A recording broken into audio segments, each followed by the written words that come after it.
अभी तक आपने जितने भी कंसेप्ट पढ़े हैं उन पर बेस्ड एक और कंसेप्ट टेस्ट इस प्रकार है कि इसमें हमें दिया गया है कि हमारे पास एक पॉलीगन है, उस पॉलीगन का जो स्मॉलेस्ट एंगल है वो 120 डिग्री के इक्वल है।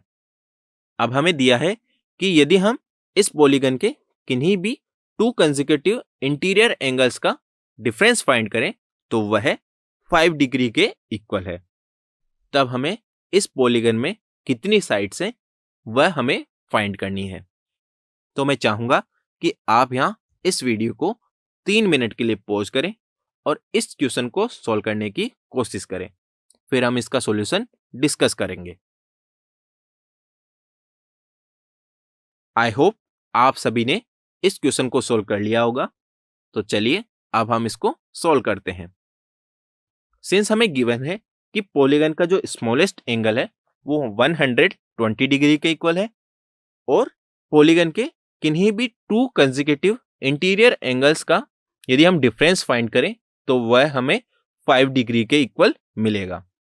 तो हम यहां से कह सकते हैं कि पॉलीगन के जो इंटीरियर एंगल्स हैं वो एक एपी बनाते हैं और उस एपी का जो फर्स्ट टर्म है वो 120 डिग्री के इक्वल है और कॉमन डिफरेंस 5 डिग्री के इक्वल है। अब हम जानते हैं कि यदि किसी पॉलीगन में n साइड्स है तब उसके सभी इंटीरियर एंगल्स का जो सम है वो n-2 इंटू 180 डिग्री के इक्वल होता है। तो यहां से हम कह सकते हैं कि जो Sn की वैल्यू है वो n-2 इंटू 180 के इक्वल है। अब सिंस हमें A एंड D की वैल्यू पता है तो यहां से हम Sn को इसके इक्वल लिख सकते हैं। अब हम इस इक्वेशन को सिंप्लीफाई करके n की वैल्यू आसानी से फाइंड कर सकते हैं। तो जब हम इस इक्वेशन को सिंप्लीफाई करेंगे तो हमें एक क्वाड्रेटिक इक्वेशन मिलेगी जो कि है n² - 25n + 144 is equal to 0। जब हम इस क्वाड्रेटिक इक्वेशन को फैक्टराइजेशन से सोल्व करेंगे तब हम इसे लिख सकते हैं n-9 into n-16 is equal to 0। जब हम इन दोनों फैक्टर्स को 0 के इक्वल रखकर सोल्व करेंगे तब हमें n की 2 वैल्यूज मिलेगी जो कि है n की वैल्यू या तो 9 हो सकती है या फिर 16 हो सकती है। यानी कि पॉलीगन में जो नंबर ऑफ साइड्स है वो या तो 9 हो सकती है या फिर 16 हो सकती है। तो अब हम इनमें से करेक्ट आंसर फाइंड करते हैं। इसके लिए हम क्या करेंगे, मान लेते हैं कि जो पॉलीगन हमें दिया गया है क्वेश्चन में उसमें नंबर ऑफ साइड्स 9 के इक्वल है। तब यदि हम इसके इंटीरियर एंगल्स की बात करें तो वो कुछ इस प्रकार के होंगे।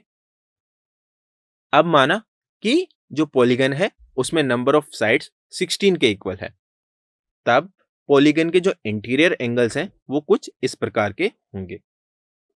हम जानते हैं कि किसी भी पॉलीगन में जो इंटीरियर एंगल है वो 180 डिग्री के इक्वल या उससे बड़ा नहीं हो सकता है।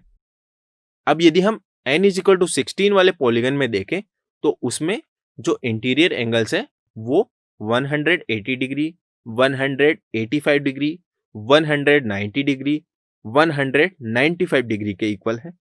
तो यहां से हम कहेंगे कि जो क्वेश्चन में हमें पॉलीगन दिया गया है जिसका स्मॉलेस्ट एंगल 120 डिग्री और 2 कंसेक्यूटिव इंटीरियर एंगल्स के बीच का डिफरेंस 5 डिग्री है, उसमें नंबर ऑफ साइड्स 9 के इक्वल होगी।